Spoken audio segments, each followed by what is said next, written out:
दिक्कतें आ रही हैं और ये एससी रिजर्व सीट है। एससी का मतलब होता है कि ज़्यादातर पिछड़े लोग हैं। तो आपको नहीं लगता है कि जो चुनाव निर्वाचन आयोग है वो बाद में भी निर्णय ले सकता था? अभी नहीं, अभी आपका चुनाव में इससे बहुत प्रभावित जनता होगा। वोट देने से बंद कीजिए। जो आदमी जीवित है उसका नाम कट जाएगा। जो भी वर्तमान में आदमी वोट पर बूथ पर वर्तमान में आदमी है उसका नामे नहीं है। आपसे कि अभी हम देख रहे हैं कि प्रशांत किशोर के भी पर्चे लगे हुए हैं और बहुत ज़्यादा लगे हुए हैं।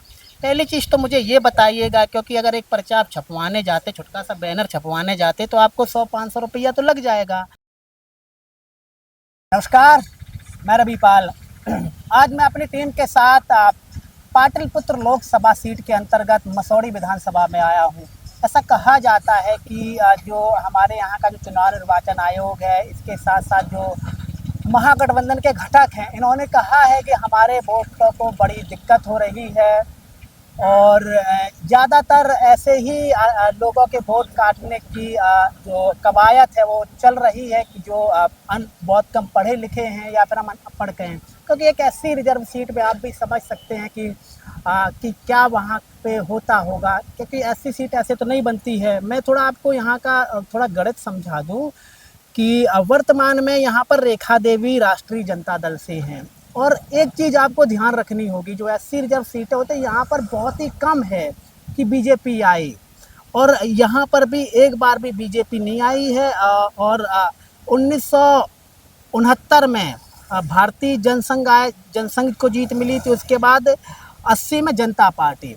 तो ये यहाँ का गणित है। इससे पहले जो यहाँ पर जनता दल यूनाइटेड 2005 से 2010 और आपस में लड़ाई होती है जनता दल और राष्ट्रीय जनता दल और जनता दल यूनाइटेड में। तो राजनीति को समझने के लिए आपको ऐसी जगह जाना ही पड़ेगा।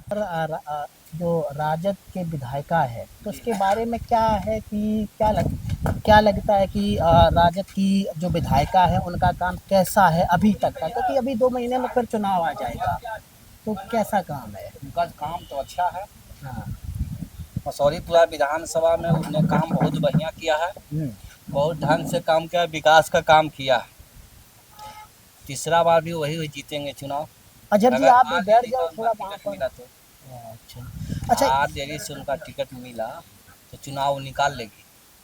अच्छा, क्या कारण है? क्योंकि ऐसा भी कहा जाता है कि अभी जो इलेक्शन कमीशन है, जिस प्रकार से उसने निर्णय लिए हैं, वो गरीब लोगों में ज़्यादा दिक्कतें आ रही हैं। और ये एससी रिजर्व सीट है। एससी का मतलब होता है कि ज़्यादातर पिछड़े लोग हैं। तो आपको नहीं लगता है कि जो चुनाव निर्वाचन आयोग है वो बाद में भी निर्णय ले सकता था? अभी ही क्यों लिया? अब ही लिया तो चुनाव में जैसे कि आपको तो वोट जो उसका जो है पोल नहीं होता है। इलेक्शन का जो वोट है, मान लीजिए कि गांव में आपका 1000 वोट है, 700 वोट पोल होता है और नाम है 1000 का, वोट पोल हुआ 700। तो उसके लिए उस सरकार ने अपना निर्णय लिया है कि छटनी करना है या क्या करना है, मैंने कितना आदमी है या कितना आदमी अभी नहीं है, कितना आदमी मर भी गया उसका वोटर लिस्ट में नाम है। इससे हट करके मेरा सवाल ये है आपसे कि अभी हम देख रहे हैं कि प्रशांत किशोर के भी पर्चे लगे हुए हैं और बहुत ज़्यादा लगे हुए हैं। पहली चीज़ तो मुझे ये बताइएगा, क्योंकि अगर एक पर्चा आप छपवाने जाते, छोटा सा बैनर छपवाने जाते, तो आपको 100-500 रुपया तो लग जाएगा। तो इतनी फंडिंग कहाँ से आती? कहीं बीजेपी की बी टीम तो नहीं है? क्या सोच है आप लोगों की इस पर? मतलब समझे नहीं हम सर। प्रशांत किशोर इतनी फंडिंग कहाँ से ला रहे? क्योंकि बैनर, पोस्टर, रैलियां, गाड़ी, आप किसी भी डिस्ट्रिक्ट में चले जाओ, उनकी 8-10 गाड़ियां तो खड़ी मिल जाएंगे। हाँ। मैंने खुद देखा है। तो आप लोगों की क्या सोच है? इनकी फंडिंग कहाँ से आती है? क्योंकि अगर वो कहते कि हमें आम आदमी देता है, तो इसमें किसी ने दिया है तो हमें वो भी बताए। नहीं, अगर आम आदमी नहीं दे रहा तो ये क्या सोच है आपकी? आप लोग क्या सोचते हैं इसको?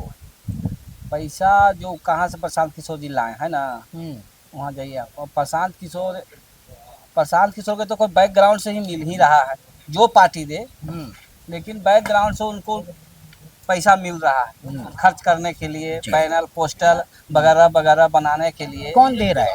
हाँ, बीजेपी देगा और कौन देगा? यानी कि बीजेपी की बी टीम है। हाँ, बीजेपी की बी टीम है। बीजेपी का चाल ही है कि प्रशांत किशोर वोट काटें और महागठबंधन को हराएं, यही बात है।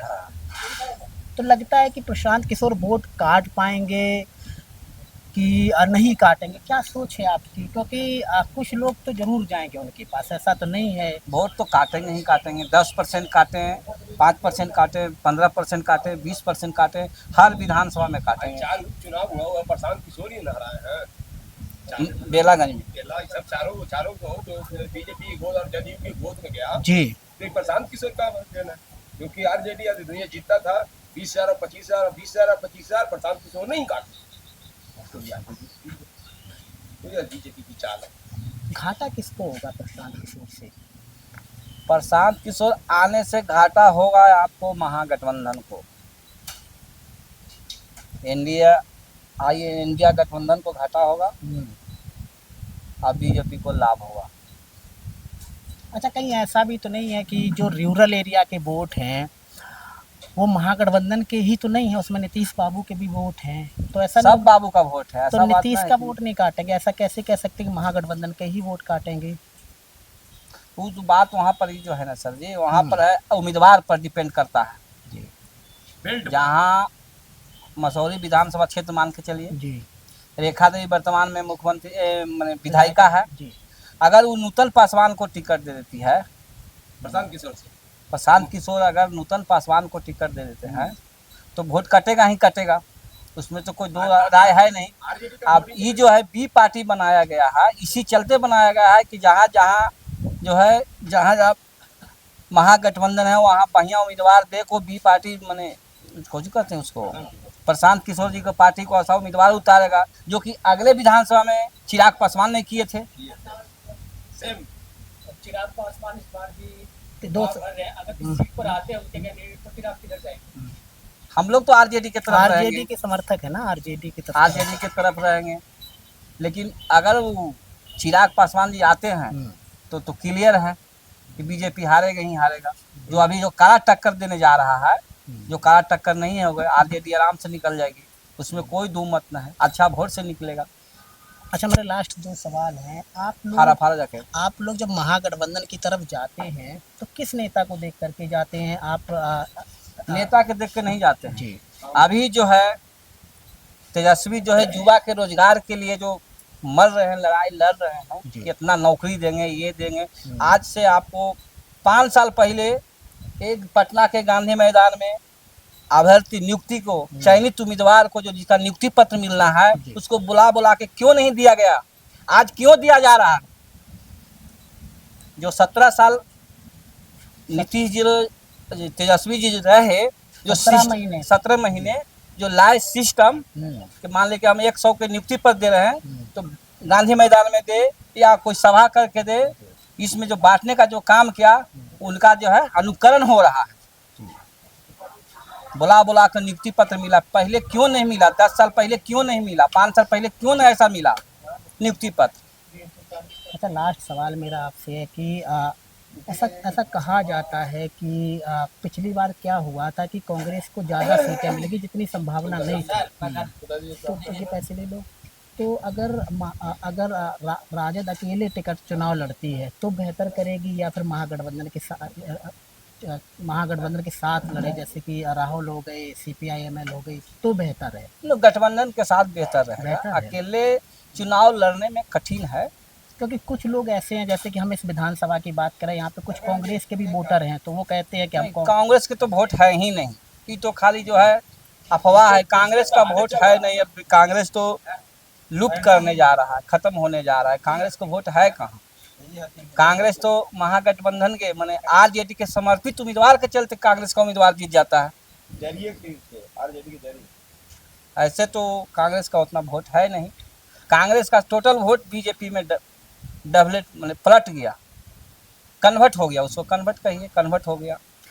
अच्छा, लास्ट सवाल है मेरा आपसे, कितनी सीटें महागठबंधन के आने की संभावना है इस बार? आप लोग कितनी आंक रहे हैं कि पूर्ण बहुमत से सरकार बनाने की उम्मीद है? उम्मीद है। यानी कि महागठबंधन पूर्ण बहुमत के साथ। ठीक है।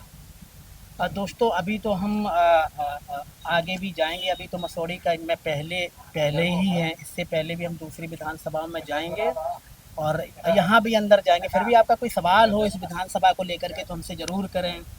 और मुझे देखने के लिए बहुत बहुत शुक्रिया, धन्यवाद।